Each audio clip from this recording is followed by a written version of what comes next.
Hey guys, tonight we step straight into the past. No safety net, no pause button, just you and a world that's about to chew you up and spit you out. Picture this. You're drifting toward the island city of Tenochtitlan in a creaking canoe, the waters of Lake Texcoco glittering under a hazy sun while jagged volcanoes loom in the background like stone gods. The canoe wobbles with every paddle stroke, and you're gripping the edges like they're life rafts, because in a way, they are. This is no tourist ride. This is your first and possibly last day in the capital of the Aztec Empire. From a distance, the city looks like a floating dream. Rows of gleaming white buildings, grand causeways arching through the lake, and marketplaces that bustle like ants around sugar. But as you get closer, the dream thickens. It's loud, it's crowded, it smells complicated. You're not ready. You probably won't survive this. So before you get comfortable, take a moment to like the video and subscribe. But only if you genuinely enjoy what I do here. And hey, drop your location and local time in the comments. I love seeing where you're all tuning in from. Now, dim the lights, maybe turn on a fan for that soft background hum, and let's ease into tonight's journey together. Your arrival is less glorious adventurer, and more lost school trip kid. You step out of the canoe, legs wobbly, into a place pulsing with life. Stone walkways stretch in organised grids, markets clamour with voices, and the sheer density of people is overwhelming. Someone brushes past you in a feathered cape. Another spits a quick Nahuatl curse when you step into a sacred space marked only by a chalk line. You have no idea what they're saying, but the tone says, "Watch it, outsider." Here's your first problem. You look nothing like everyone else. Your clothes, some polyester cotton blend with a suspicious logo, are basically neon signs screaming, "Not from here." Your sneakers squeak against the stone paths. And sunscreen? Let's just say no one else is gleaming like a glazed donut under the Highland sun. A few kids giggle at you from behind a flower stall, then vanish into the crowd like smoke. A passing priest eyes you with the kind of scrutiny usually reserved for sacrificial goats. You're trying to play it cool, but your version of blending in is just standing still and sweating profusely. The buildings rise taller than you expected. Tenochtitlan isn't some haphazard village, it's a metropolis. Wide boulevards, canals wider than highways, and entire neighbourhoods organised by profession and class. Historians estimate around 200,000 people lived here, roughly the size of a modern mid-tier city. Some argue even higher, and they all seem to have a place, everyone but you. As you wander, you stumble into a procession. Brightly painted dancers in jaguar pelts leap and chant, surrounding a stoic priest balancing a bundle of smoking herbs. He pauses. You freeze, and then he points at you. A murmur ripples through the crowd. You're in the way. Again. You backpedal and step into a shallow canal, shoe soaked instantly. The canoe glides by inches from your hip, its paddler not even pretending to avoid you. You're now wet, confused, and publicly embarrassed. You try to follow the flow of foot traffic, but there's no sidewalk. You're bumping into warriors, women balancing trays on their heads, and men leading leashed deer. Yes, actual deer. Because why not? Tenochtitlan isn't just urban, it's surreal. The smell finally catches up with you, and it's not what you expect. There's a soft floral undercurrent, sweet copal incense drifting from temple steps, and marigolds piled high in baskets. But it's quickly buried by more assertive aromas, roasted maize, fish left out just a bit too long, sweat, dog, human waste, though far less than you'd expect for a city this size. More on that later. And something metallic. Blood? You're not sure, and you don't want to be. A man shouting from a raised stone platform throws a hand toward you and bellows in Nahuatl. The crowd turns again. You shrink a bit. Turns out you've entered a tribute tax rally, and your random arrival mid-speech might be read as support for or protest against some regional policy. There's genuine debate among scholars over just how centralised the Aztec tribute system was, but either way, you're now possibly involved in ancient tax politics. To escape the unwanted spotlight, you duck into a shaded side path and immediately regret it. A woman is grinding maize on a matete, her rhythmic scraping a metronome of domestic life. She doesn't look up, but a child peeks over a basket and screams. The woman whirls around, sees you, and unleashes a torrent of shouting. You've walked straight into someone's open-air kitchen. You back away, stammering an apology that means nothing to anyone here. The word for sorry doesn't exist in Nahuatl in the way you understand it. The culture doesn't emphasize apology so much as ritual amends and acts of atonement, which isn't helping you right now. Back on the main path, you squint toward the city centre. Somewhere ahead is the Templo Mayor, the sacred heart of this empire. You think maybe if you get there, someone official will help you. A priest, a noble, maybe a time-travelling bureau of confused travellers. But each step is heavier. The altitude, over 7,000 feet above sea level, starts to sap your strength. You're dizzy, your lungs burn, and the sun is relentless. Locals stroll past effortlessly, accustomed to the thin air. You, on the other hand, look like a sweaty, confused baby bird that fell out of its timeline. A vendor tries to sell you something that looks like roasted insect. You decline, and he scowls. Someone else offers you a drink in a clay mug, thick, foamy, brown. You're 90% sure it's chocolate, and 10% sure it's something ritualistic. You pass. Mistake number 5. You pause to breathe under a shaded colonnade, heart hammering. You're not sure how much time has passed, but it feels like you've lived a week in an hour. Already you've offended 3 strangers, trespassed on a home, gotten wet, possibly involved yourself in tax politics, and declined a sacred beverage. And you haven't even reached the city centre yet. Just as you're thinking maybe you'll get the hang of this, a slow drumbeat starts pulsing through the city like a heartbeat. Everyone stops. Faces turn toward the Templo Mayor. A procession is forming, and you, still dripping, still confused, are standing in its path. Good luck with that. The drumbeat grows louder, not the kind of rhythm that makes you want to dance, but the kind that makes you want to lie flat and hope no one notices you. It's slow, steady, and primal, like something ancient calling from beneath the stone. All around you, people are turning to face the source. They fall silent. You try to look reverent, but mostly you look sweaty. The crowd parts, and down the main avenue comes a group of men, bare-chested, faces painted black, red feathers jutting from elaborate headdresses. Some carry smoking censers, leaving trails of resin-sweet copal. Others hold staffs capped with skulls, real ones. You're hoping they're symbolic. And behind them, even more people, musicians with turtle-shell drums, flutes that shriek like bird calls, and conch shells blown in long, echoing notes that seem to vibrate in your bones. This isn't a street parade, it's something older, something ceremonial, something important.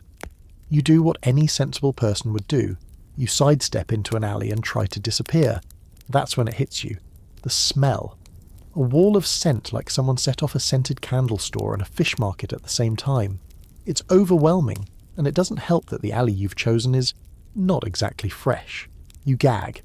But you also notice something strange. There are no piles of garbage, no raw sewage in the streets, no heaps of filth like you might expect in a pre-modern metropolis. In fact, everything is shockingly clean. Almost suspiciously so. You rub your nose and look around. A man passes by pushing a large basket. He's collecting food scraps and human waste in separate containers. Separate. Efficient. He nods at you like this is just another Tuesday. Because it is. Historians agree. Tenochtitlan was astonishingly clean. Streets were swept daily. Public sanitation was a thing. They even had laws about it. Archaeologists have uncovered evidence of systematic waste removal, aqueduct-fed bathing pools, and even proto-toilets. Some fringe theories even suggest the empire was more hygienic than many European cities centuries later. Unfortunately, none of that helps you. You still reek. Your deodorant has long surrendered. You smell like anxiety, damp socks, and regret. And the city notices. A group of women walk by wearing white cotton tunics embroidered with bright red. One of them sniffs the air. She looks at you. Then she mutters something to her friend and they both laugh. Not cruelly. More like they've seen this before. Tourists, am I right? You try to shake it off and keep moving. The main avenue is lined with food vendors, each stall pouring its own layer into the olfactory lasagna. Chili, roasted corn, fresh tortillas, cacao, grilled fish, fried bugs. The air is delicious and disorienting. You're not sure whether to plug your nose or open your mouth. Then you pass by a flower cellar, and for a moment everything changes. Your nostrils are flooded with the heady sweetness of marigolds, magnolias, and orchids. Strings of blossoms hang from the canopy, some fresh, some dried, their fragrance intense but not artificial. You breathe in and actually feel, a flicker of calm. In the Aztec world, flowers weren't just for looks. They were sacred, tied to poetry, song, love, and the ephemeral beauty of life. They were offered in temples, woven into garlands, and worn by nobles. There's even debate among scholars over how much floriculture contributed to Aztec aesthetics and politics. Were flowers a form of soft power? Maybe. The vendor offers you a garland. You try to pay with the only currency you have, some coins from your pocket. Big mistake. He looks at your money like it's a dead frog. Then he laughs. Then everyone else laughs. Turns out the Aztecs don't do coins. Their economy is based on barter and cacao beans. That's right. Chocolate is money. A good cacao bean can buy you a tamale. A handful, a turkey. And no, your chocolate bar doesn't count. It's got sugar in it. Fraud. You mutter thanks and back away. Now officially the weirdest smelling, worst dressed and economically useless person in the city. You pass another vendor, this one grinding seeds on a flat stone. The smell is earthy, nutty. He's making chiltepin sauce, a fiery blend of native peppers that should come with a warning label. You're intrigued, until you hear a sizzle. Someone nearby is roasting what looks like ants. Or are those grasshoppers? Spoiler, they're both. You've wandered into the bug buffet. Edible insects were a common protein source in Aztec cuisine. Nutritious, abundant, and crunchy if you fry them right. You eye a skewer nervously. The vendor sees you and grins. Chapulines, he says. You know that word. Grasshoppers. You've seen it on hip taco menus back home. You try one. It crunches. It's not bad. Then you feel the heat, not from the sun, from the chili powder he sneakily sprinkled on top. Your mouth explodes in fire. You cough, eyes watering. The vendor laughs again and hands you a drink in a jakara bowl. You chug it. Frothy, bitter, slightly spicy. It's zocolal, the Aztec version of hot chocolate. But forget the creamy, sweet stuff you know. This is dark, foamy, and bitter. More medicine than dessert. It jolts you awake like a cup of battery acid and ritual power. As your eyes stop watering, you realise you're attracting attention again. A small crowd is watching the red-faced foreigner fight off a chili-induced hallucination. Someone claps. A kid mimics your coughing. You bow awkwardly and shuffle away. You're still choking when a man bumps into you. He's wearing a cloak dyed deep blue, matil, and holding a tray of something. He looks at you, raises an eyebrow, then offers one. It's a square of jelly-like substance wrapped in a green leaf. It jiggles ominously. You hesitate, but curiosity wins. So you bite. It tastes like corn, chili, maybe pumpkin seed, and a hint of something smoky. It's a tamale, ancestor of the modern tamale. Delicious, comforting. It also contains a faint bitterness you can't place. You later realise you may have eaten amaranth mixed with blood. Probably not human. Probably. You're starting to think maybe the food isn't your biggest problem. Because as you munch, a woman nearby points at you and says something with urgency. Others nod. A man frowns. One of them steps closer and examines you.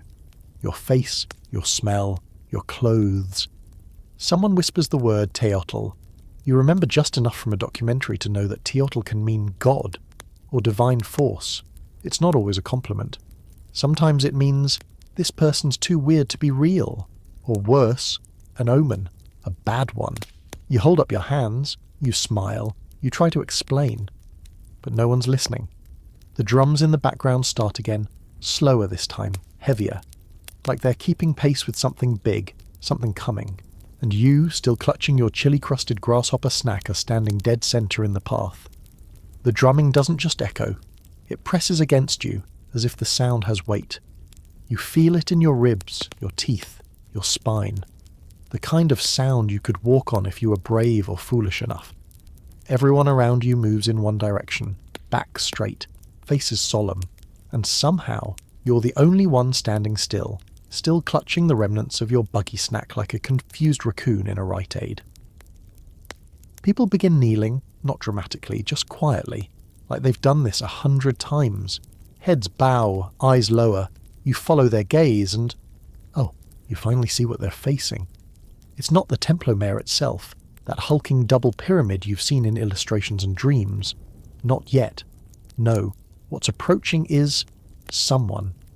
A figure carried high on a platform by 4 heavily painted men. each wearing jaguar pelts so fresh the tails still twitch slightly. The figure sits motionless, head crowned with feathers taller than you are, arms wrapped in shimmering green-blue cloth that sparkles like a hummingbird mid-dive. They are entirely still, like a statue brought to life, or life pretending to be divine. You try to kneel, mostly because everyone else is kneeling and this does not feel like a stand-your-ground kind of moment. But your knee hits a cobblestone. You wobble, you half fall. You kind of invent a new yoga pose called Panicked Flamingo. A child next to you smothers a laugh. You shoot him a look, but his eyes are locked on the approaching figure. Whispers hiss through the crowd. Tlatoani, Huey Tlatoani, the great speaker, the emperor.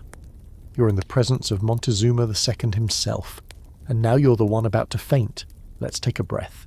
You, a time-travelling stranger in Target joggers, just tripped in front of the most powerful man in the Aztec Empire, a man who commands armies, brokers alliances, and performs rituals so sacred they make popes blush. A man regarded as semi-divine, whose word is law, whose gaze is a blessing or a curse depending on his mood, and yours, apparently. He stops, dead in front of you. No one breathes. He looks down from his throne, his expression unreadable. You feel smaller than a cacao bean. One thought loops in your brain like a broken song lyric. Don't sneeze, don't sneeze, don't sneeze. Then Montezuma lifts a hand and points at you. Okay, cool, totally normal. You've been marked by a ruler. Happens all the time. No reason to scream internally. The four bearers set down the throne gently. One of them steps forward and begins to speak. His Nahuatl is too fast, too precise. You understand maybe two words, one of which might be cloud, and the other knees. The crowd begins murmuring again. A man in white robes and turquoise earspools approaches. He smells like herbs and authority. He squints at you, circles once, and then addresses Montezuma in a voice calm enough to iron shirts with. There's a pause, and then Montezuma laughs. Not a chuckle, not a scoff, a full, belly-deep laugh. The crowd gasps. Then, almost as one, they begin to laugh too, nervous, relieved, confused. You don't laugh, you just keep kneeling and sweating. Eventually Montezuma waves a hand and says something short. His bearers lift the throne again. He's carried away down the street toward the towering shadow of the temple. The crowd gradually resumes breathing. You stand up, slowly, half expecting to be hauled off by guards, but instead the man in the white robes beckons you. You follow because what else are you going to do? He leads you through a maze of side streets, past rows of dwellings made from adobe and wood, rooftops layered with thatch or tile, past children playing with toys carved from obsidian, and women pounding maize on stones, gossiping mid-rhythm, past a man walking a small dog-like creature on a woven leash. A Zoloit's quintily, hairless, awkward, loyal. You're surprised to learn they're considered sacred. In Aztec mythology, they help souls travel to the underworld. You wonder briefly if this one's on break. Eventually you reach a long building with a red-painted entrance and a carved serpent head above the lintel. Inside, the cool air hugs your skin. The noise of the city fades behind thick stone. You're in a Karmakak, an elite school for the children of nobles and priests. A group of teens in neat white tunics are seated cross-legged, listening to a man chant rhythmically from a painted codex. His voice is soft, lilting, every word measured. The text is poetry. Flower and song, the highest art form in Nahua culture. You pick up a few phrases, something about wind, blood, stars, and fleeting beauty. Maybe. The robe man gestures to the students, then to you. He says something that makes them laugh quietly, not mockingly, like they're in on a secret. He sits you down beside them, hands you a scroll, then he begins teaching, just like that. Welcome to Aztec school. Let's talk about the system for a moment. Education was mandatory in the Empire. Boys and girls, rich and poor. You either went to a Kalmakak, for the elite, or a Telpoch Kali, for commoners and future warriors. Subjects included history, religion, ethics, music, astronomy, warfare, and of course etiquette. And discipline? Oh yes. Let's just say time out wasn't a thing. Some accounts mention punishment by cactus spines. Not making that up. You glance at your scroll, it's filled with pictographs, stylized images that tell stories of gods and ancestors. A jaguar leaps across a page. A river flows into the mouth of a feathered serpent. You blink. For a moment, you think the serpent winks at you. Lack of sleep? That chili powder? A boy next to you offers you a reed pen dipped in ink made from crushed insects. You hesitate, then draw the only thing you can think of. A smiling sun. The class erupts into giggles. The teacher raises one eyebrow but says nothing. You're not sure if you've passed the test or failed it gloriously. After what feels like an hour, the lesson ends. The students bow to the teacher, then file out. You're left alone with the robed man, who pours you a drink, more xocolatl. Bitter, earthy, grounding. He leans forward and says a word slowly, Toltecatl. You recognize it, sort of. It means artist. But in the Aztec sense, it's more than that. It's a master creator, a thinker, a speaker of truth through beauty. Was that a compliment? Before you can ask, he rises and gestures for you to follow again. You're not headed back into the streets. You're going to the temple. The temple rises ahead like a living mountain, steep, jagged, sunlit on one side and shadow-soaked on the other. You've seen pyramids before, sure, on postcards, in documentaries. Maybe on that suspiciously cheap Cancun excursion. But this is different. This is alive. The Templo Mayor stands at the heart of Tenochtitlan, its twin staircases stretching like forked tongues into the sky. One stairway leads to the temple of Huitzilopochtli, god of war and the sun. The other leads to Tlaloc, god of rain and fertility. Fire and water, battle and bounty. Every step is a prayer, every landing a decision. You don't get to choose which way to go. The robed man from the school leads you straight up the left staircase, the one bathed in golden sunlight. War god it is. Your thighs scream immediately. These stairs are steep, like ladder steep. You grab the rope rail like a clumsy toddler climbing a bunk bed. Grace is dead. Pride left you back in the chili snack section. As you climb, you pass others on their way up too. Some barefoot, some carrying offerings. Feathers, food, little clay figurines. A few are smeared in red. You don't ask why. When you reach the top, your breath is gone and your shirt is doing its best impression of a soaked sponge. A gust of wind hits you, scented with burning copal and something less pleasant. Metallic, almost iron-like. You know what that smell is. You really wish you didn't. The platform at the summit is wide and open to the sky. Behind you, the entire city stretches like a dream, sunlight glinting off canals, rooftops layered like puzzle pieces, distant mountains framing the horizon. It's breathtaking, genuinely, until you turn around. At the centre of the platform is a stone slab. You don't need a guidebook to know what it's for. And suddenly your legs go wobbly again. Here's where it gets complicated. Human sacrifice, yes, was part of Aztec ritual. But it wasn't mindless or random. It was spiritual, necessary in their cosmology. They believed the sun itself required nourishment, hearts, to keep moving. It wasn't cruelty, it was cosmic maintenance. Mainstream historians estimate thousands of people were sacrificed annually, particularly during festivals like Tlacaq-Xiperwalistli, say that 3 times fast. Some fringe accounts claim the numbers were wildly exaggerated by Spanish chroniclers who had their own narrative to sell.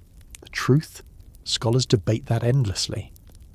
What we do know is, to the Aztecs, it was an honour. To you, it's a very persuasive reason to stay low and silent. A priest approaches.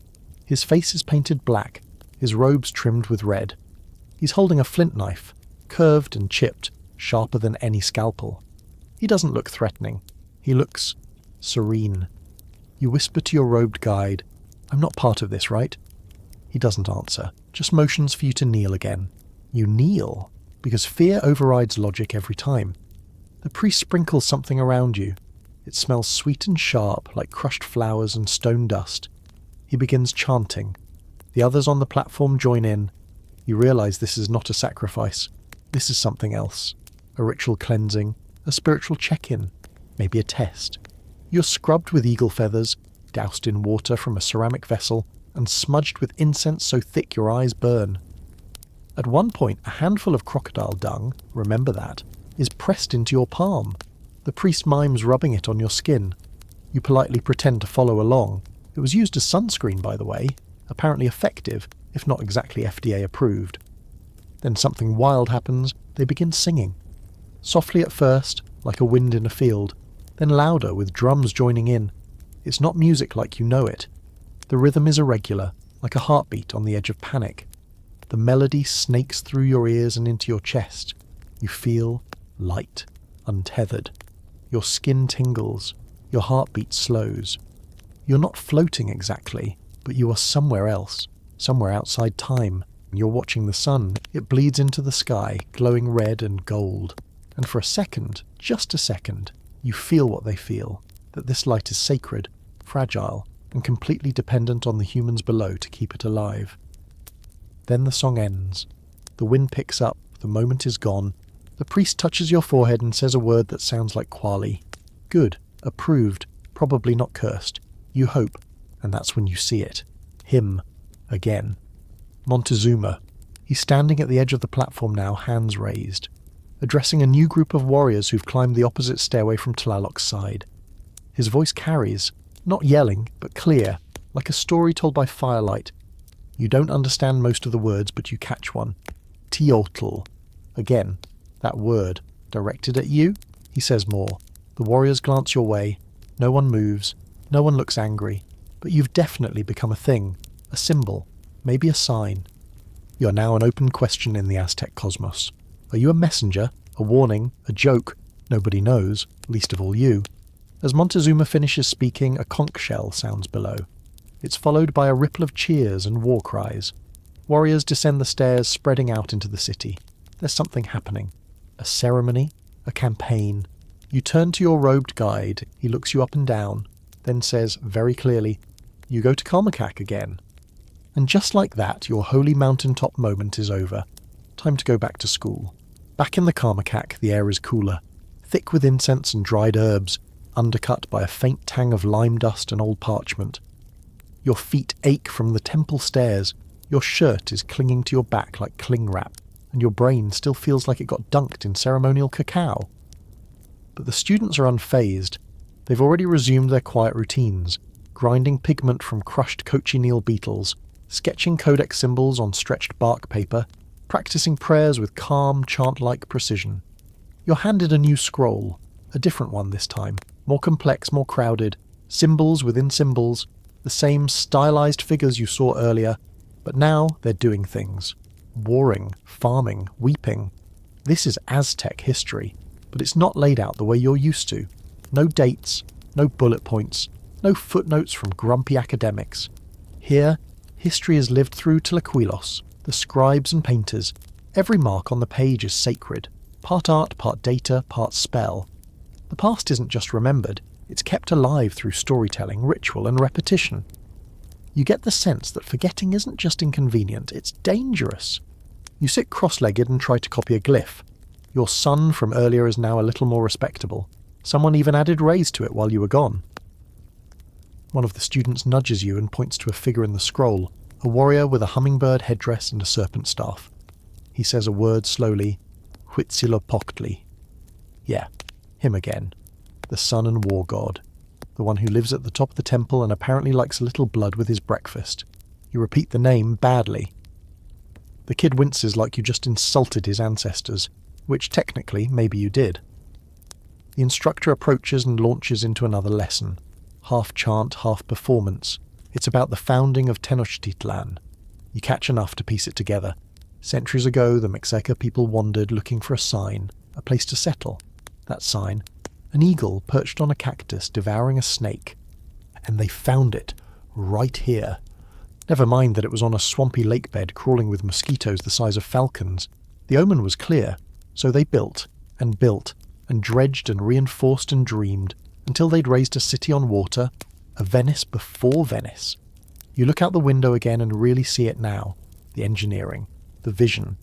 You're standing in the middle of a hydraulic masterpiece, canals carved with obsidian tools, chinampas, floating farms that feed hundreds of thousands, causeways wide enough for processions, aqueducts bringing in fresh water from the mountains. And this place didn't just happen, it was willed into existence. Of course, not everyone was thrilled by the Mexica's rise. The Aztecs weren't exactly subtle about power. They taxed their neighbours with all the grace of a bulldozer. Tribute came pouring into the capital. Cacao, gold, jaguar skins, turquoise, even live animals. The city swelled, and so did resentment. Your instructor draws a glyph on the floor using coloured sand. 3 concentric circles surrounded by tiny huts and stick figures. He speaks the word Triple Alliance. Mainstream historians agree the Aztec Empire, as we call it today, wasn't just the Mexica. It was a 3-headed political beast, Tenochtitlan, Texcoco and Tlacopan. United, they dominated the Valley of Mexico. But here's the thing, they didn't call themselves Aztecs. That label came later, from European chroniclers. These people? They were Mexica, part of the broader Nahua world. Aztec is like calling everyone in North America Texan. Close-ish, but not really. You're starting to get it now. The layers, the nuance. This place isn't just temples and sacrifices. It's astronomy and poetry, law and diplomacy, trade and trauma. It's an empire, yes, but one built on myth and memory, not spreadsheets and quarterly forecasts. A bell chimes, an actual bell, cast in bronze and strung with jade beads. School's over for now. You stand up and stretch, muscles creaking like old doors. The students file out, chatting softly in Nahuatl, their voices musical and strange. The instructor motions for you to stay behind. He lays out several items on a woven mat: obsidian blades, maize kernels, a tiny carved monkey made of clay, and a mirror. No, not just any mirror. An obsidian disc, polished so finely you can see your own eyes staring back. Only darker, somehow. The mirror was sacred here. A tool for prophecy, reflection, self-reckoning. The god Tezcatlipoca, the smoking mirror, used one to see into hearts, into destinies. The instructor taps the mirror, then points at you. You lean forward and stare into it, and for a moment, just a blink, your reflection blinks back too late. Your stomach flips. Behind you there's a voice, a familiar voice. Not Nahuatl, not modern English either. Somewhere between. You see now, it says, but you still don't understand. You spin around. No one's there. The instructor nods as if this is normal. He wraps the obsidian mirror in cloth and hands it to you. A gift? A tool? A warning? No time to ponder. A new chime sounds from the street. Deep. Resonant. Not school this time. Market hour. And if you thought the temples were intense, just wait until you try to buy tomatoes in this town. You've barely taken 2 steps outside before the sound hits you. This rumble, this rolling hum of humanity, loud enough to shake your teeth. At first it feels overwhelming, like walking into a stadium mid-roar, but then it starts to separate into layers. Hawkers singing the prices of their wares, clay flutes squealing over children's laughter, grinding stones clacking. Somewhere in the distance someone's training a macaw to speak. Poorly.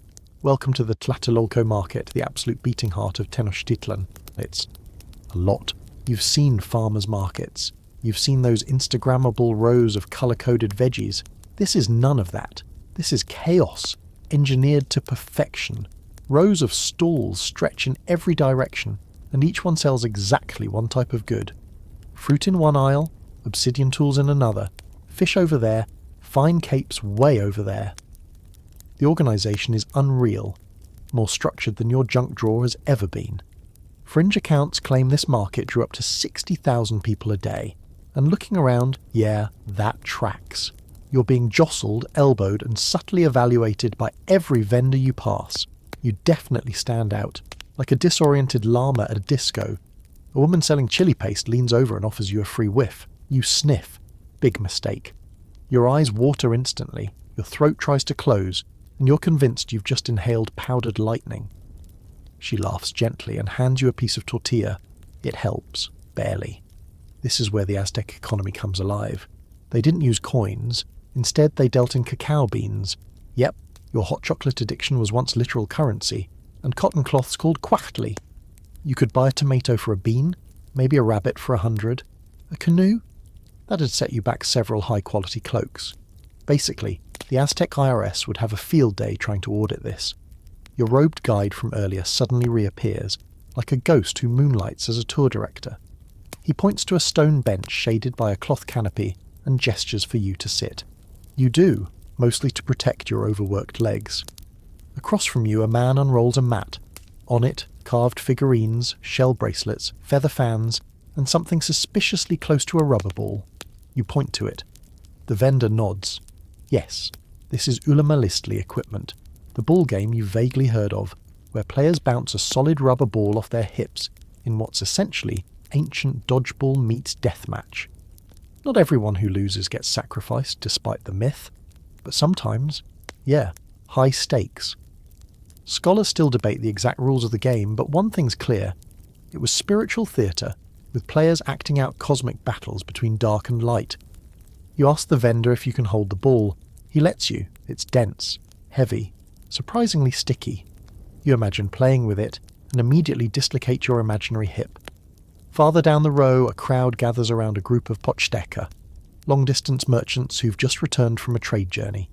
They're like ancient Amazon delivery trucks, only more stylish and better armed. They've brought goods from as far away as Central America, jade from Guatemala, gold dust, parrot feathers, vanilla beans, maybe even a rare axolotl or two. You wander closer, mesmerised. The crowd parts a little to let you through. One pochteka eyes your modern sneakers and mutters something. It probably isn't a compliment. You try to explain that you're not from around here. He raises an eyebrow, shrugs, and offers you a taste of something wrapped in a maize leaf. You take it. It's sweet and earthy with a hint of smoke. Is it tamale adjacent? You ask what's in it. He makes a ribcage gesture and grins. You probably don't want to know. As you keep walking, you pass a man with a set of obsidian scalpels gleaming like mirrors in the sun. He notices your interest and holds one out. Tezcatl, he says, mirror blade. You nod respectfully. You're starting to recognize that word root, Tezcatlipoca, the smoking mirror deity.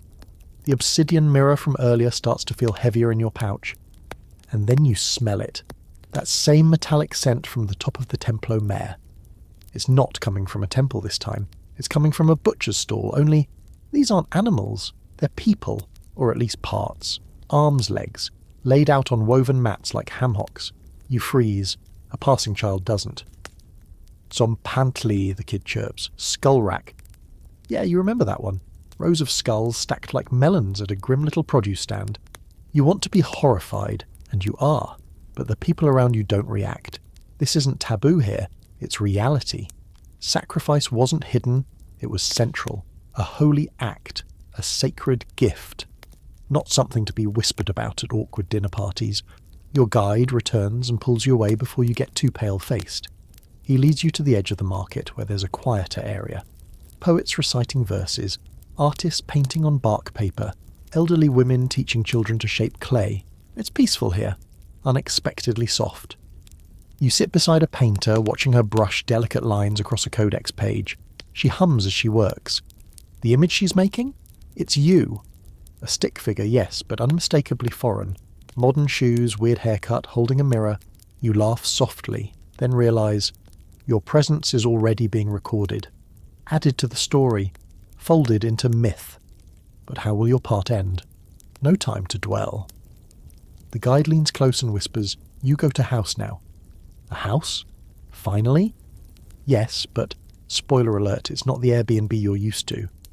And your host may or may not be expecting a divine omen for dinner. The sun's getting lower now, softening from molten gold to that hazy apricot hue that makes everything look like a memory.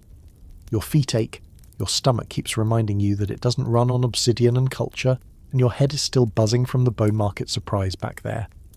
So when your guide points to a modest adobe home tucked behind a row of agave plants and says, "Your house," you feel an almost ridiculous sense of relief. Shelter. Quiet. Maybe even, dare you dream it, a nap. Spoiler. No nap. The moment you duck inside, you're hit by a blast of warm air rich with smoke, maize, and the faint zing of lime.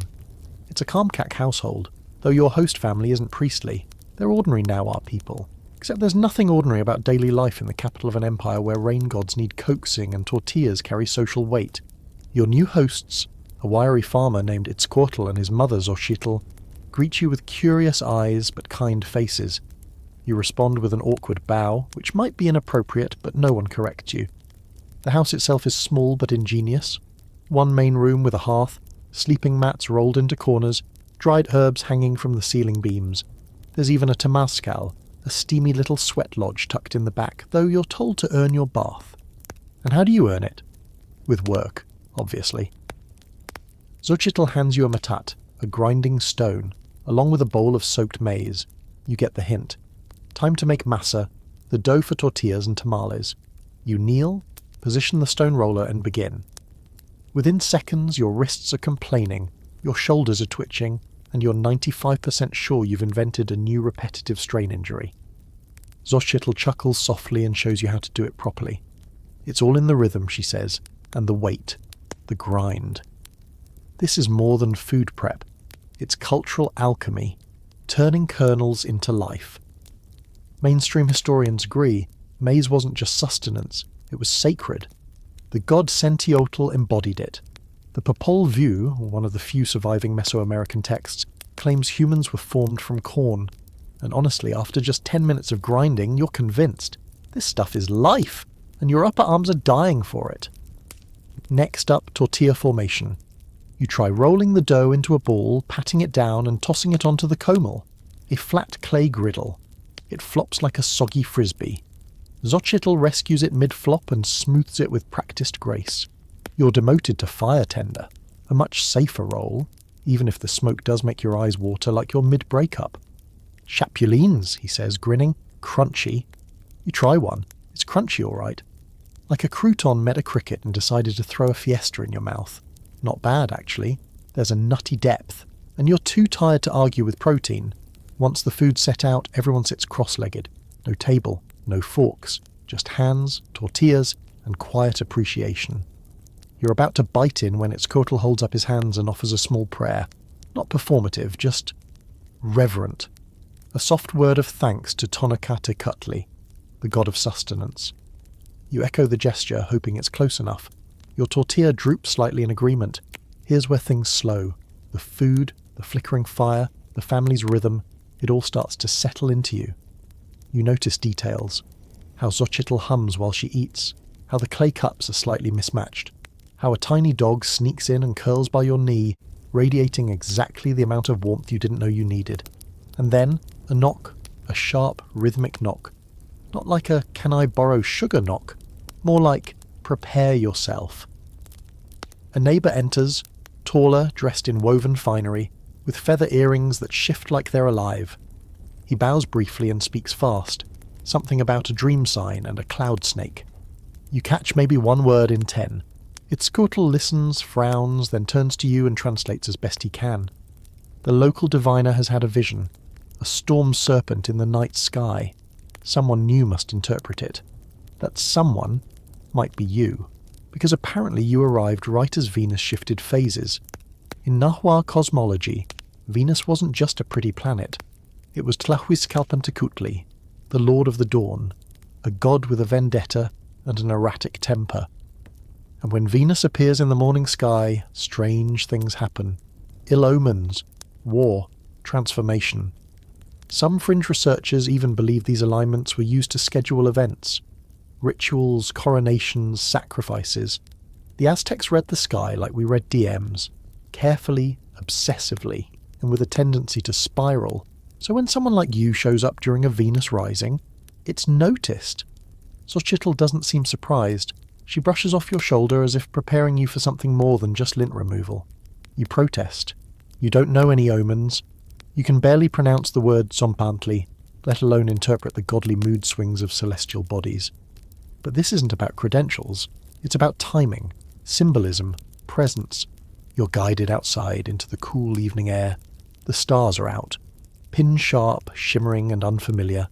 No constellations you recognize, but everyone here knows their names, their stories. In the centre of a small circle stands the Tonalpuki, the diviner, an old woman with cloud-white hair and an expression like stone worn smooth by rivers. She says nothing, just looks at you. Then hands you a clay bowl filled with pulque, the milky, mildly alcoholic drink fermented from agave.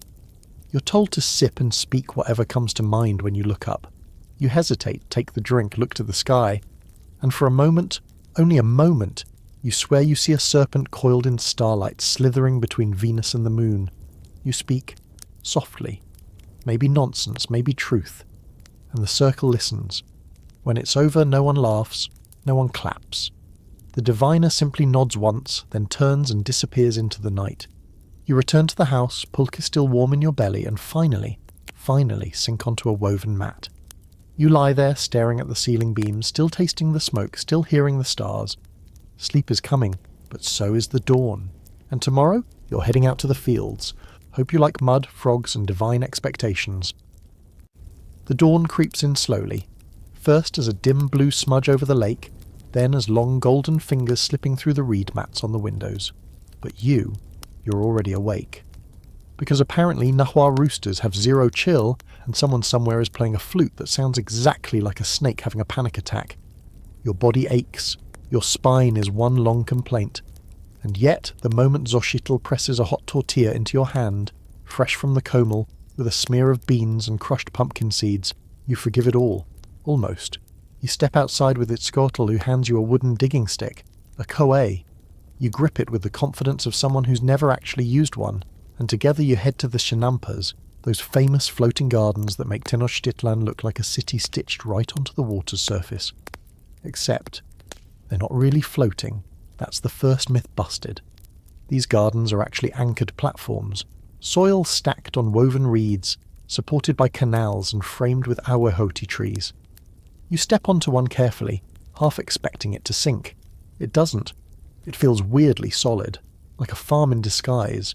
You kneel to help plant maize alongside rows of amaranth, beans and squash, the original three sisters, though here they're more like synchronized swimmers in a cosmic crop routine.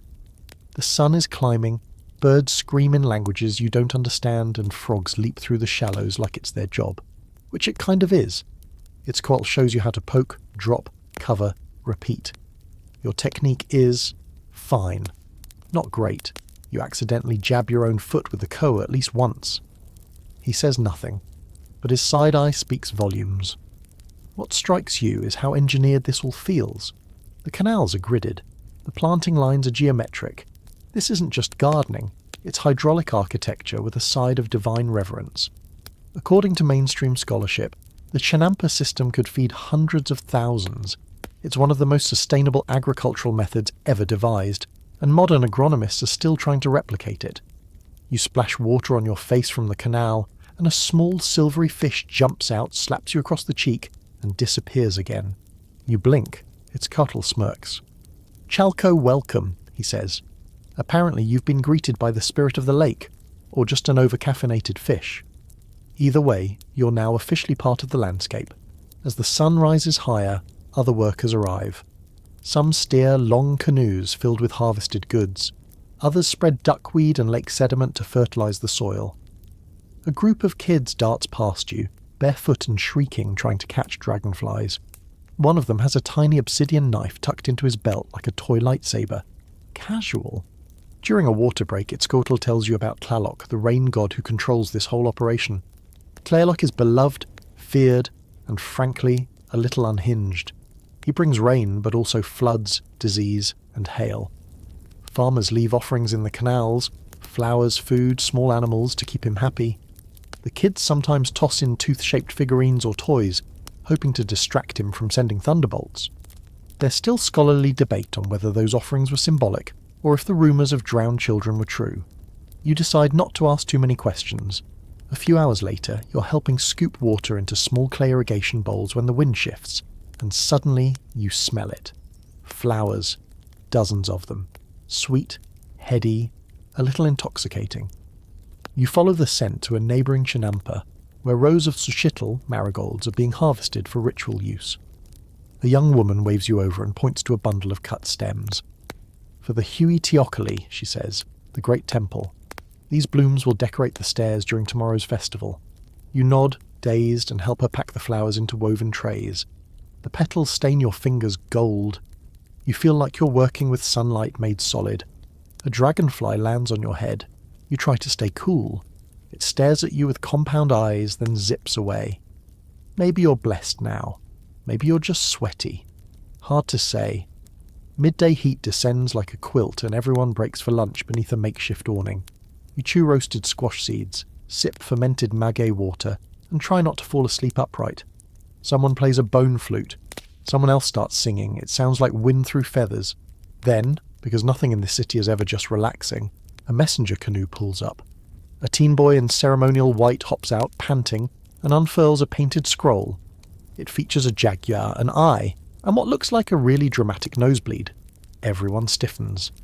Itzcoatl translates for you. Atonal Puki, yes, the same diviner from last night, has read the calendar again. And now the date falls under one house, a symbol associated with beginnings, thresholds, and sometimes unpredictable visitations. In some interpretations, this day is perfect for rites of passage or spiritual cleansing. In others, not so much. Fringe theorists have argued that one-house dates were linked to certain ritualized disappearances, a kind of cosmically justified vanishing. Whether that's literal or metaphorical, open to debate. And you? You've been invited to join a ritual procession, not as a guest, as a participant. Everyone starts packing up. You help load baskets of marigolds, bundles of herbs, gourds filled with offerings. Itzcoatl gives you a fresh tunic, dyed with indigo and painted with tiny cloud motifs. A gift, or a costume. You barely have time to ask what the ritual involves before you're loaded into a canoe and paddled toward the mainland again, the city rising like a jewel in the lake. You pass under woven arches strung with feathers and maize tassels. Children throw petals. Old women sprinkle you with copal smoke. Someone hands you a flower crown. You try to refuse. It's gently but firmly placed on your head anyway. You look down at the water, see your reflection. You don't look like yourself anymore. You look like a symbol, which is frankly terrifying, because symbols can't hide, they can't slip away. And in Tenochtitlan, they rarely get to rest. The canoe glides silently through the canals, flower petals trailing in its wake. The city is shifting again, not in size, though its grandeur still steals your breath, but in tone. Earlier, Tenochtitlan buzzed with industry, markets, shouts, smoke. Now it hums with something else. Anticipation, a low, reverent tension like the pause before thunder. The closer you get to the ritual site, the more people watch you, not with curiosity, but with expectation. You're not just visiting anymore, you're part of the script. Your guide paddles past reed mats set up as makeshift stages. Musicians in feathered capes rehearse with bone flutes and turtle-shell drums. Dancers stretch by the canal's edge, their legs painted in swirling jade and black spirals. Kids chase each other between bundles of ceremonial paper, and somewhere, someone releases butterflies into the air, just casually, like that's a normal thing to do on a weekday. You finally dock at a landing beneath a staircase of volcanic stone, steps so steep you have to grip the rail as you climb. At the top waits a priest, or possibly a Tlamatini, a scholar-priest hybrid wrapped in a cloak of quetzal feathers so iridescent they shimmer between emerald and fire. He bows, then hands you a thin square of ametal, bark paper. A symbol is drawn on it. A single foot, mid-step, surrounded by swirling wind. You hold it, confused. Today, he says, you walk between worlds. Awesome. That sounds relaxing. You're ushered through a gate flanked by two enormous serpent heads carved from basalt. They feel alive. Not in a metaphorical way, actually alive. The craftsmanship is that intense. You half expect one to blink. Beyond the gate is a courtyard you haven't seen yet, despite all your wandering. This is not open to tourists. The paving stones are chalked with sacred glyphs. The walls are lined with zompantli racks. Not real skulls this time, just carved replicas for ceremony. Even so, they watch you. At the far end, a fire pit smoulders, surrounded by priests in brilliant cloaks. Their chants rise and fall in perfect unison, like breath-made sound. You're positioned in the centre, given a small obsidian mirror and told to sit, cross-legged, facing east. The ceremony begins. A woman circles you, scattering cacao beans and feathers. Another sprinkles pulverized jade around the fire. A third places a paste of crushed flowers on your forehead. It smells like citrus and ashes. You're not just witnessing this rite, you're the axes of it. The priest explains, softly in Nahuatl and then translated for you, that this is a cleansing ritual for those caught between paths, usually reserved for youth transitioning into adulthood, or warriors returning from battle. But today, the gods chose an outsider. There's scholarly debate around how common these rites were for foreigners. Some say it was unheard of, others suggest exceptions were made during astronomically significant days, like today, like one house. One fringe theory claims that these rare inclusions served a political function, symbolising harmony between the centre and the outside world, or, less romantically, as a divine test case. A see what happens if we try this moment. You, it seems, are that test case. A flute starts to play, slow, haunting.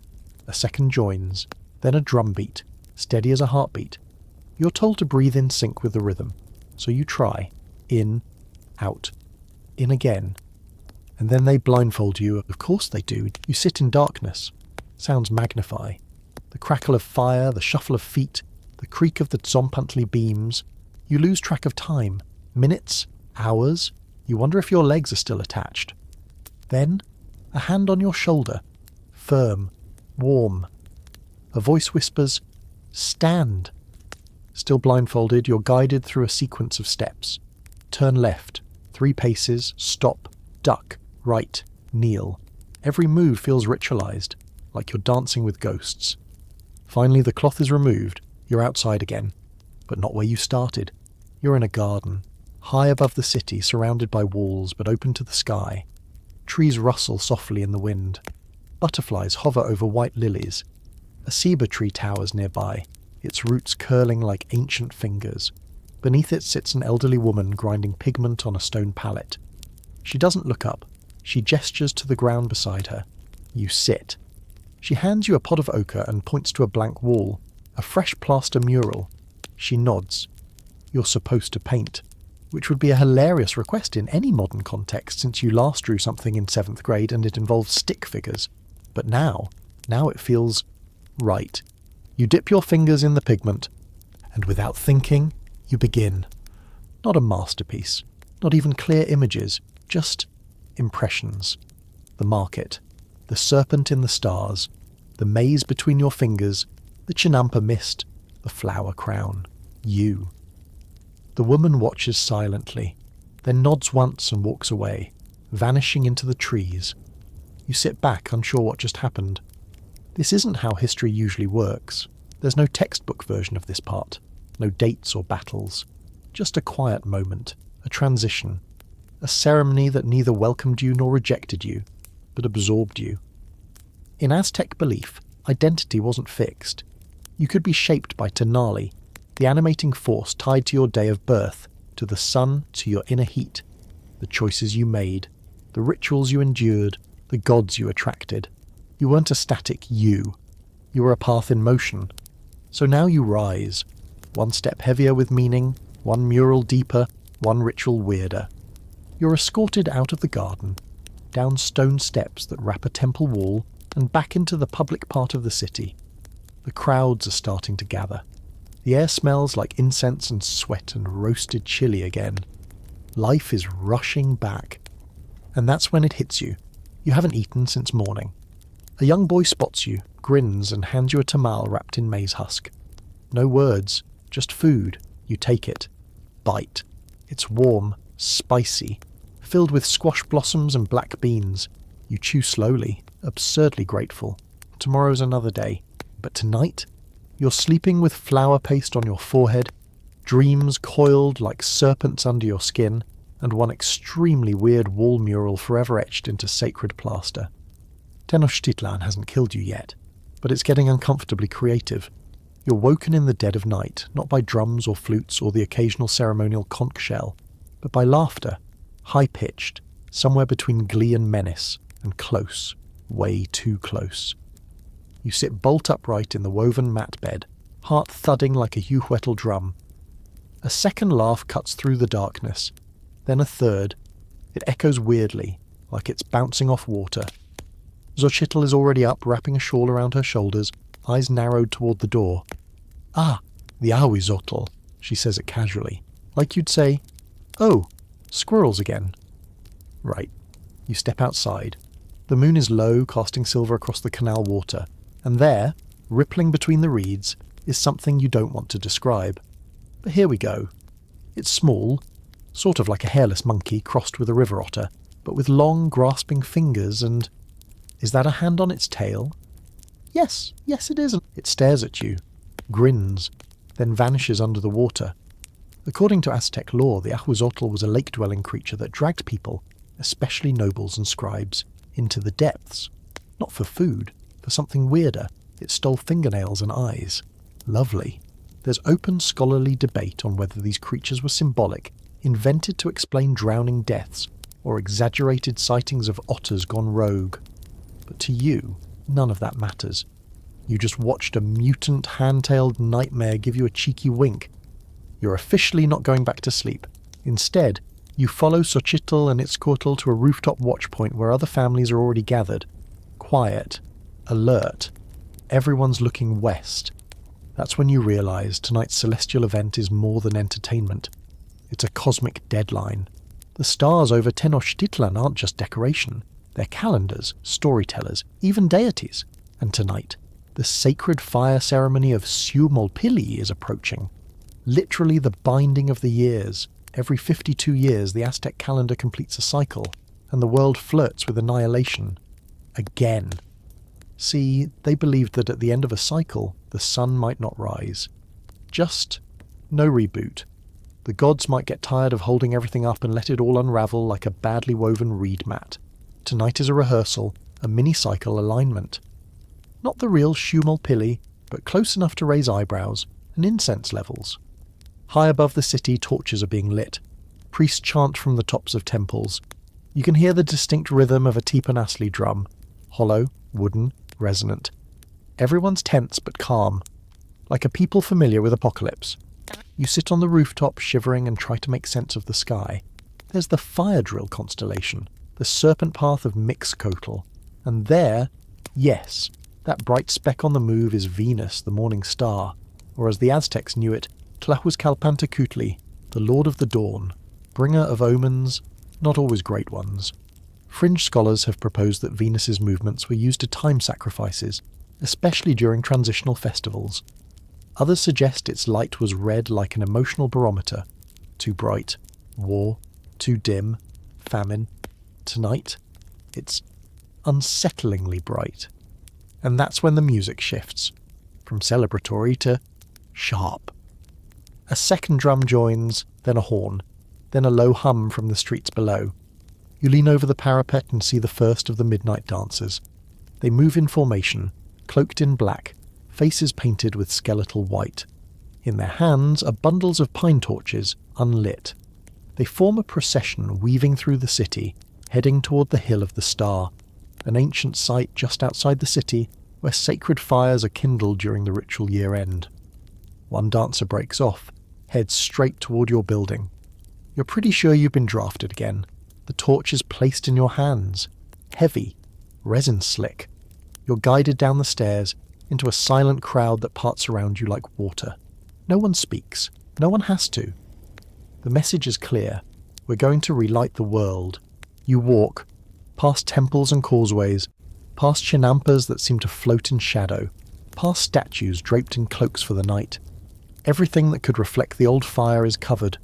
Tenochtitlan is dark. You reach the outer limits of the city, then climb. The Hill of the Star isn't high, but in the dead of night, it feels like a sacred Everest. You're breathless, feet aching, heart still recovering from the Ahuizotl cameo earlier. At the summit is a fire pit. Priests gather, torches unlit. The moon watches silently. You're placed in a circle with others, locals, travellers, even a few people you saw in the market earlier. Everyone holds their torch toward the centre, and then a single spark. Struck from obsidian and flint, fanned with eagle feathers, fed with copal and pine. Flames burst to life. Your torch catches. Everyone exhales. The priests chant blessings to Xiuhtacuhtli, the god of fire and renewal. They thank the gods for one more cycle. They promise offerings, dances, obedience. You mostly just whisper, "Please, let the sun come back tomorrow." And you're not alone. The torch relay begins again. This time, the return journey. The sacred fire is carried back to every household, every temple, every public space. The city glows, reborn one flicker at a time. You reach the lake by dawn. The firelight reflects off the water, and then, finally, the sun rises. You hear the cry before you see it. A conch shell blown from the great temple's highest tier. Then the birds erupt into song, the drums shift to a joyful rhythm, and someone somewhere is already selling breakfast tamales. You survived a night when the world could have ended. You're sweaty, ash-covered, and emotionally exhausted, but still here. The sky is pink, the lake is gold, and Tenochtitlan, she's still standing, still watching, still daring you to keep up. The sun is fully up now, warming the lake and brushing the temple walls with molten orange. You feel like you've lived a lifetime in a day, and technically you kind of have. But Tenochtitlan doesn't care that you've just helped usher in a cosmic renewal. Nope. The city has plans for you, and none of them involve rest. You're led down a stone path toward the Karmakak, the school for noble youths, priests in training, and people who probably have better cardio than you. It's located near the temple district, but a little more tucked away. Stone walls, shaded courtyards, and low, intense chanting float in the air like fog. Itzcoatl raises an eyebrow as he hands you a folded bundle of cloth. Lesson time. You look at the bundle, then at him, then back at the bundle. It's a uniform, made of woven cotton, simple, pale, breathable, which is generous, considering you still smell like fear and burnt pine from last night. After a quick change and some aggressively cold water splashed on your face, you step through the gates. This is not your typical school. Here, students recite Nahuatl poetry by heart. They practice elaborate dances that map out the cosmos. They carve symbols into obsidian slates, and they chant mathematical sequences based on a vigesimal system, a base 20 number structure that makes your base 10 brain go a little fuzzy.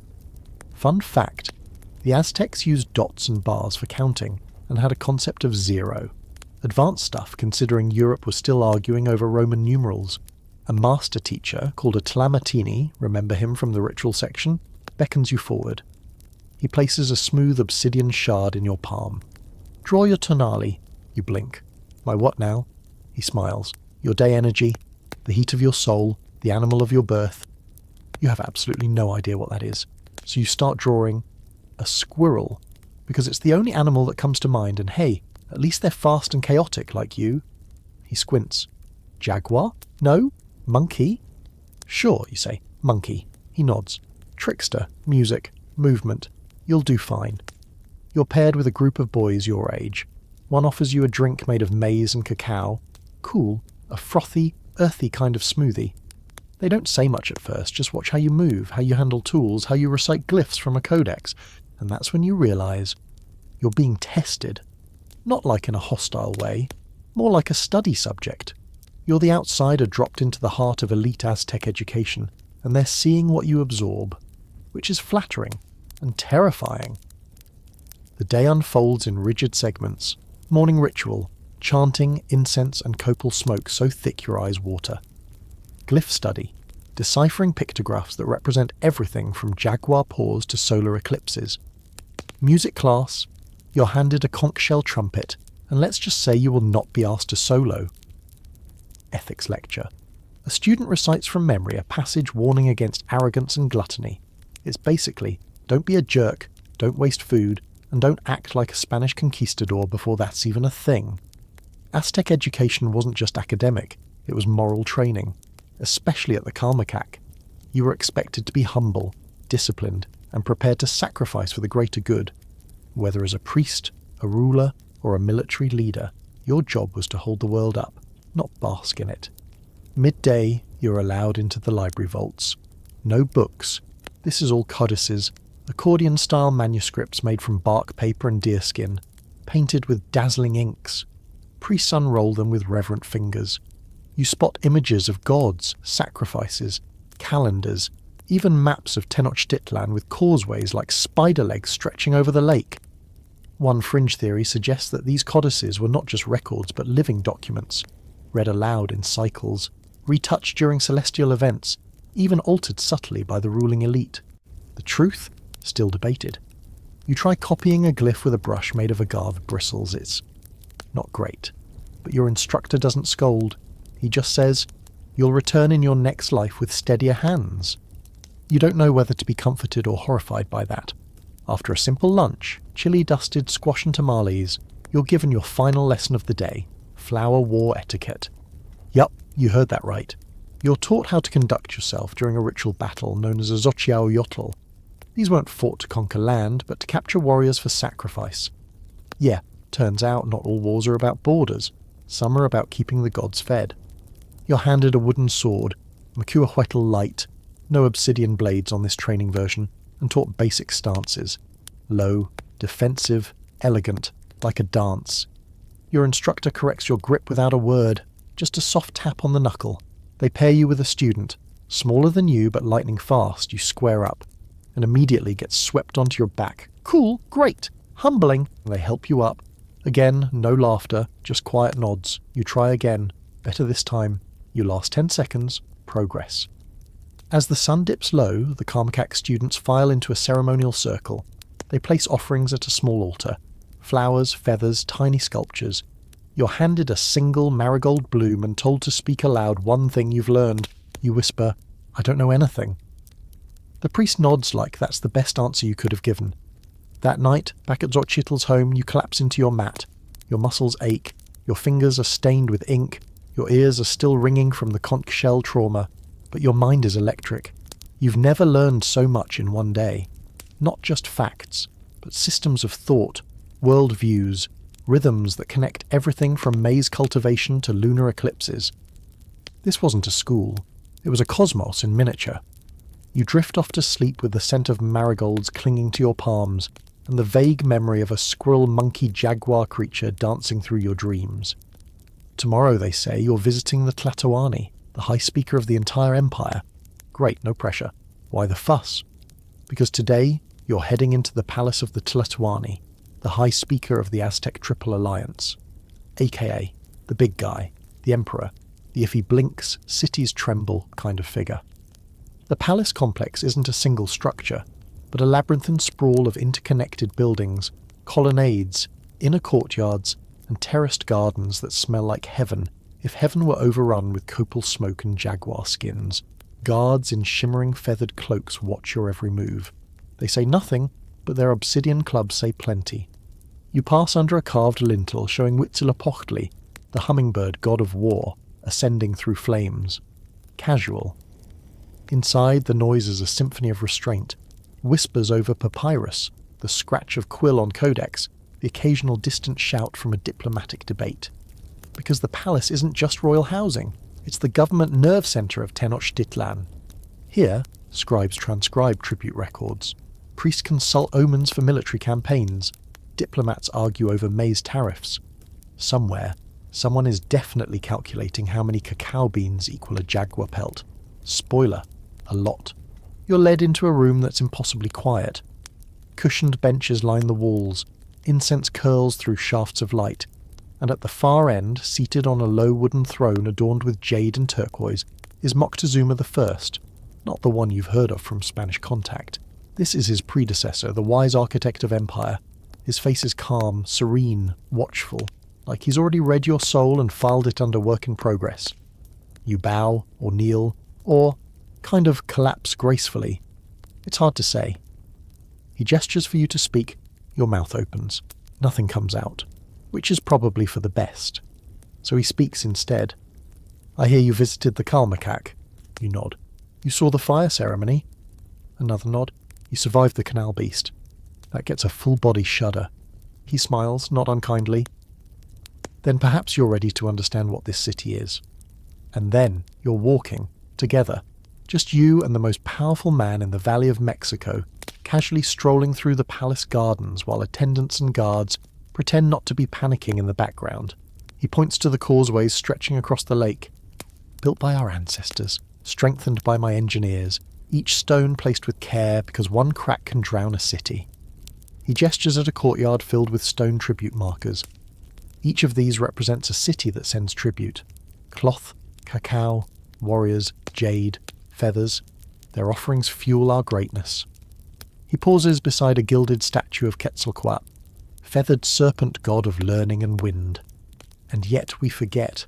Greatness demands balance. Knowledge must temper conquest, or we become animals who decorate ourselves in gold. It's a lot to process before breakfast. Then he shows you the Chamber of Scrolls, a room filled with manuscripts, ceremonial staffs, painted histories, the memory vault of the Empire. Here, Tlaquilos, scribe artists, work silently, painting new entries into the codices. One is mid-scroll, recording the most recent solar eclipse, arguing with another over whether the jaguar glyph should have 3 or 4 claws. Scholars are still debating whether these painted records were historical, mythological, or a blend. Probably all 3. And some fringe researchers even suggest secret messages were embedded in the colour patterns readable only to high priests. You linger by a codex showing a giant floating head, a divine omen seen over the lake during a festival, or a hallucinogenic mushroom party gone wrong, as a modern scholar joked. Either way, it's not something you'd want hovering outside your window. Back in the palace halls, you're invited to observe a council meeting. 10 men, each dressed in regional garb, sit on woven mats and debate grain distribution after a poor harvest in Tlaxcala. This isn't a dictatorship. It's a confederation, and Moctezuma listens more than he speaks. It's astonishing. He rules an empire of millions, but still weighs the length of corn rations and the timing of rain dances. And then, of course, there's the tribute ceremony. You're ushered into a courtyard lined with guards and musicians. Processions enter bearing gifts: cotton cloaks, tropical bird feathers, obsidian blades, carved skulls, and enough cacao to finance a small war. One city offers a living gift: a bound warrior, eyes calm, awaiting sacrifice. You shift uncomfortably. Moctezuma senses it. There is beauty in a death that feeds the sun, he says, but also in life that builds the house of the gods. His tone makes it clear, both are necessary, neither is easy. The ceremony ends with a burst of conch shell music. Dancers whirl in the courtyard, feet tapping in sync with the heartbeat of the empire. And then, a moment you won't forget, Moctezuma places a jade bead in your palm. For memory, he says, and walks away. Just like that. You're gently escorted out past the water gardens, past the sleeping jaguar in a golden cage, you don't make eye contact, and back into the noisy pulse of Tenochtitlan's streets. You have a jade bead, sore feet, and a brain buzzing with imperial logistics and cosmic balance. Also, your squirrel monkey Tenali spirit is probably still spinning from that whole experience. It's hard to say what you are now. Not a tourist, not quite a citizen, something in between. Tonight, they say, you'll visit the ball court, where games decide fate, honour, and maybe even the weather. Because in Tenochtitlan, nothing is ever just a game. You're roused before the sun's even fully committed to rising. Tenochtitlan loves its pre-dawn hustle, and this time, the air has a particular chill to it. Not from the wind off the lake, though that's part of it. It's the anticipation, the murmur rippling through the neighbourhood. A game is happening today, but this isn't your standard backyard pickup match. You're headed toward the Tlachtli Court, one of the Aztecs' most sacred and symbolic spaces. It's not just entertainment. This is ritual warfare in miniature, where cosmic stakes and community pride collide. As you walk, you pass families setting out small offerings: copal incense, cacao beans, the occasional carved stone, and more than a few kids waving carved rubber balls in the air, mimicking the pros. You're escorted through a dense crowd into a carved stone corridor. When you emerge, it's into a space that feels electric. Sunlight just beginning to slide down tall stone walls that slope inward, like an enormous letter I tipped sideways. Welcome to the ball court. It's massive, stark, commanding. A narrow playing alley flanked by towering walls with stone rings mounted high above, each barely wide enough for a ball to pass through. You eye them skeptically. From this angle, it looks like threading a watermelon through a coat button. Today's players are already warming up, bare-chested, in padded belts and knee guards, faces painted with glyphs and streaks of jaguar yellow or obsidian black. One team represents a local warrior guild, the other, a visiting crew from a city 2 causeways over. This game matters, and here's where things get interesting. The ball, made of solid rubber about the size of a small melon, is absurdly heavy, and it cannot be touched by hands or feet. Players use hips, shoulders, elbows and knees to volley it across the court. It's like soccer, dodgeball and breakdancing all rolled into one brutal balletic tradition. Oh, and if someone gets the ball through the ring, that's considered such a rare feat the game can end immediately, and in some interpretations the entire team might be sacrificed as an honour to the gods. Yes, you heard that right. There's still scholarly debate about whether it was the losers or winners who got the knife. Some argue the losing team paid with their lives for failing their people. Others suggest the ultimate honour was to win, then ascend to the gods.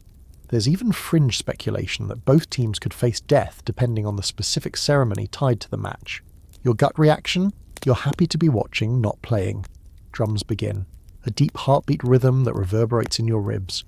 The players bow, a priest offers a final chant, and then, boom! The game is on. The first serve comes fast. The ball whips through the air like a cannonball of rubber and ancient justice. One player throws his entire body sideways, shoulder catching the ball, bouncing it toward the opposite end with force and finesse that makes your joints ache in sympathy. The crowd is silent. No cheers, just reverent attention. This is a cosmic echo, not a match. The ball symbolises the sun, the court, the heavens. Every bounce is a battle between night and day, order and chaos, and the players know it. They're not showboating. They're focused, intense, graceful, in a way that's as much choreography as combat. You spot glyphs etched into the court's walls, depictions of past games, of captives, of rising suns. There's even one carving that shows a player holding his own severed head like a trophy. You sincerely hope that's metaphorical. One of your favourite moments? A mid-air spin move that somehow bounces the ball directly off a player's hip and launches it over the other team. It doesn't go through the ring, but the crowd hums with quiet awe. Then the sacred moment happens. A player leaps, arches sideways like a falling comet, and nudges the ball up, directly through the stone ring. The court goes still. A conch shell blows. Game over. Both teams bow. The priest steps forward. An offering is made. Blood from the winning captain's pierced earlobe smeared onto a feather fan. Not fatal, but symbolic, and heavy with meaning. You exhale, and only then realise you've been holding your breath. The players exit, sweat-soaked and wordless. Some limping, some smiling faintly, others disappearing into side corridors where priests await. Then you're invited to step down into the court. You're guided to the centre and asked to place your hand on the court stone. You do. It's warm. A priest whispers, "Now you carry the rhythm. May your dreams bounce between worlds." No pressure. But here's something fringe scholars debate. Was the ball court a gateway? Some evidence suggests it was used not just for games, but as a portal between life and death, between this world and the underworld. Kind of liminal stage where the living touch the sacred through sweat and sacrifice. You feel that kneeling on the stone. The game isn't just about winning, it's about remembering your place in the great cosmic relay. As the sun crests higher, you leave the court with the sound of drums still echoing behind you. Vendors nearby offer tamales and fermented drinks to the dispersing crowd, and Xochitl presses a sweet maize snack into your hand. "You're going to want the energy," she says. "Why?" "Because tonight you're going into the marketplace, and not just any stall-lined bazaar. You're visiting Tlatelolco, the economic engine of the empire, the largest market in the known world. And you thought the ball court was overwhelming. You think you know markets.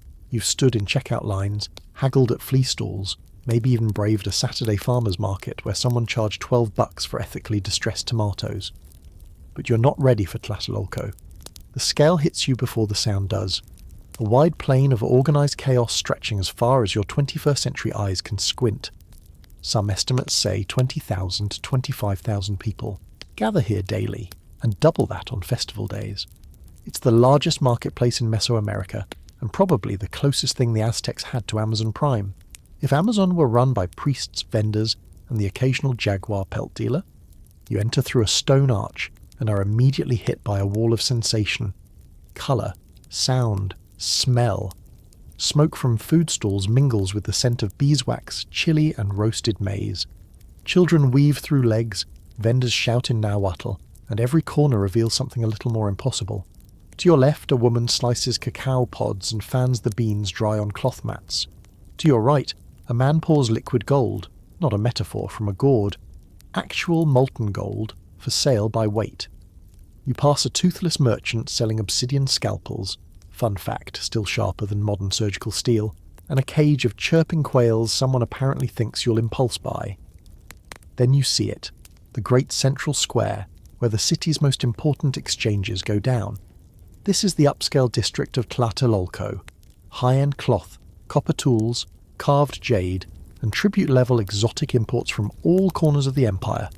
Think, Macaw feathers from the south, seashells from the Gulf, and smoked human thigh bones. Yep, those are a thing, from tribute ceremonies. And here's the kicker. Everyone knows exactly where to go. There are zones, regulated sectors, merchants grouped by goods. You want pottery? Aisle 4, dried chilies? Follow the parrot squawks. This isn't chaos, it's engineered efficiency, and scholars today still marvel at how well it functioned. You're nudged toward a stall selling cotton cloaks, some dyed with cochineal red, made from crushed insects that produce a colour so rich it'll later blow the minds of Spanish royalty. You touch the fabric, software luxurious. Pricey, if you're paying in cacao beans, which you are. Xochitl explains the economy in a whisper. 1 rabbit, 10 cacao beans. 1 egg, 2 beans. A cloak, 200. You count your pouch, you have about 6. So you grab a roasted maize cake and pretend that was your goal all along. But what really floors you is the judicial tent at the market's edge. Disputes are inevitable in a place like this, so the Aztecs posted robed judges, elders who settle price disputes, theft accusations, and trading fraud on the spot. You see a guy argue over the weight of fish. He loses. The judge takes one of his sandals as collateral. Fringe historians whisper theories about the market judges doubling as informants, keeping the empire's ear to the ground. A missing shipment here, an overheard bribe there, and suddenly an enemy city finds itself short on obsidian. You get briefly hypnotized by a vendor selling psychedelic mushrooms. Yes, those, and are told firmly, not for tourists. Good call. Nobody needs to see you talking to tree bark in public. Nearby, an acrobat juggles flaming torches while his partner plays a bone flute shaped like a screaming skull. Children cheer. A vendor hawks tamales shaped like frogs. Someone is selling sunscreen made from crocodile dung again. Remember that from your first few days? Yep. Still a thing. You ask if there's any bartering. Xochitl smiles. You can try, but the merchant will laugh, say no, and charge you double. So you mostly watch, and you learn.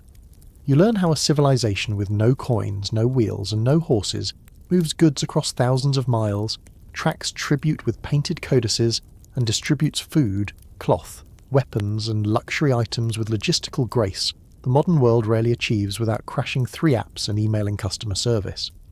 At one point, a flute seller lets you play a few notes on a clay ocarina. It sounds like a cross between a bird call and a ghost hiccuping. You politely set it down. Lunch happens at a shaded food stall. Your host offers tamales with squash blossoms and a bowl of spicy pozole, a maize-based stew traditionally stirred with bones. Probably chicken, probably. And here's something few know. The Aztecs even had a kind of proto-banking system. Wealthy merchants stored surplus cacao or goods with temple treasuries, drawing it back in the form of trade drafts or mutual loans. Some scholars argue this makes Tlatelolco not just a market, but a kind of economic prototype for future cities. You glance around again and see it. Networks, connections, lives unfolding through trade and trust and small nods. The future in maize cakes and beaded belts. As the day leans into afternoon, a procession moves through the square. Musicians, dancers, and a priest flanked by feathered merchants, a special guild with elevated status. They pass slowly, respectfully, and everyone steps back. These are Poshteka, long-distance traders who double as spies for the Empire, scouting foreign lands, tracking tribute compliance, and sometimes whispering secrets into the Emperor's ear. It's said that some Poshteka can pass unnoticed through enemy territory, change languages with ease, and vanish like shadows. Some fringe scholars even suggest they helped set up the Empire's expansion decades in advance.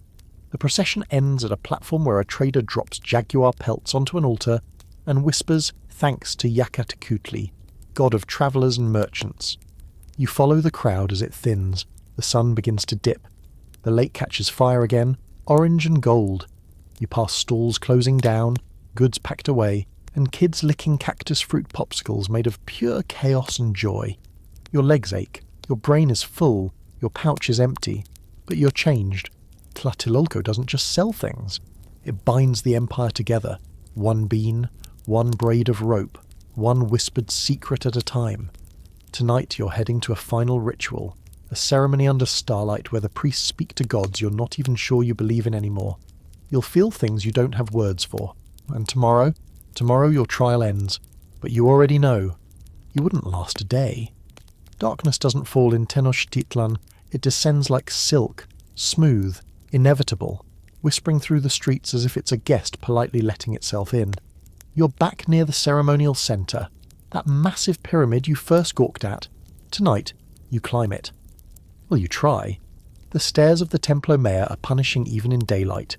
At night, with incense smoke curling into your lungs and ceremonial flutes shrieking overhead, they feel like an escalator to some divine punchline. But you climb, breath ragged, legs trembling. Xochitl is with you again, unbothered, her face painted with moon-coloured pigment and tiny jade beads. "It's almost over," she says gently. "This is your final test." Test? You were promised stargazing. And oh, what stars! The sky up here is wild, unpolluted, sharp, almost violent in its clarity. The Milky Way spills overhead like a river of crushed bone and milk. But you're not here for astronomy. You're here for ritual. A small fire is lit, a conch sounds, and then silence. You're handed a strip of cloth, cool and damp, and told to blindfold yourself. Hesitantly you do. Your world narrows, everything becomes breath and sound, footsteps, drums, the swish of robes, a low hum that grows into chant. You feel hands, gentle, guiding, lead you to the pyramid's edge where you kneel. A priest begins to speak. Not to you exactly, but through you. A prayer to Tezcatlipoca, god of night, sorcery, and smoking mirrors. He is the shadow in every flame, the watcher of men. You have walked our streets, eaten our food, felt our fire, but still you are only one breath, one flicker. It's not unkind, just honest. Here, at the heart of the Empire, under stars as old as myth, you are asked to vanish. Not literally, deep breath, but spiritually. You must dissolve ego, drown in ritual, accept insignificance. A carved obsidian mirror is placed in your lap. It's perfectly black, perfectly cold. See yourself, the priest says. You can't, that's the point. And yet, here's the twist. This isn't humiliation. It's invitation. The Aztecs believed identity was fluid, borrowed. Your role in the cosmic machine was less about who you were, and more about how you served balance. You're a spark, a passenger, a breath the gods might notice. Or not. Fringe thinkers, particularly some modern philosophers fascinated by Mesoamerican cosmology, argue that this ritual wasn't to humble outsiders, but to liberate them, to break the illusion of permanence, to offer peace through cosmic scale. You sit like that for what feels like an hour, maybe more. When the cloth is removed, the fire's nearly out, the stars have shifted, the city hums below, alive, massive, eternal. You've survived, technically. You make your way down the stairs, each step a little slower, like you're walking through honey. Xochitl says nothing. She doesn't need to. Your face says enough. In the streets, the world has gone soft. Vendors sleep behind their stalls. A flute trills somewhere in the dark. The lake glows like ink under moonlight. You stop by your original lodging. Remember the one with the crunchy grass mat and the very suspicious lizard? It's still there, blinking at you like, "Told you?" Inside, your bones creak, your stomach grumbles, your soul doesn't quite know what to do with itself. You made it. But not really. Let's be real. You wouldn't last a day. The altitude, the food, the etiquette, the language, the ritual, the raw physicality of living inside an empire where every breath is a prayer, and every misstep might mean blood, or worse, embarrassment. But that's okay, because for one impossible, luminous, utterly untranslatable day, you were there. You wore the soot, felt the drums, tasted gods in your tamale. And now, you get to go home. You're back in your bed now. The lizard's gone. The stars overhead are quieter, softer, maybe a little friendlier. You breathe in. The air is familiar again. No incense, no maize, just the cotton scent of sheets and the hush of night. The memory of Tenochtitlan lingers like smoke in your lungs, not heavy, just there. A whisper of something vast, sacred, and slightly terrifying. You don't need to understand it. You were never meant to. You were just meant to see, to feel, to carry it forward. Your mind drifts over canals and markets and shadowy pyramids, over jaguar warriors and lake breezes, And that one time you tried crocodile sunscreen. It drifts slower now, weightless. No more drums, no more stairs, only silence, only stars. And just before your thoughts dissolve into sleep, you hear Xochitl's voice again, clear and kind. You were brave. You were curious. That was enough. And with that, you slip beneath the surface of the night into dreams shaped like gods, carved like obsidian, and lit with 1,000 ancient fires.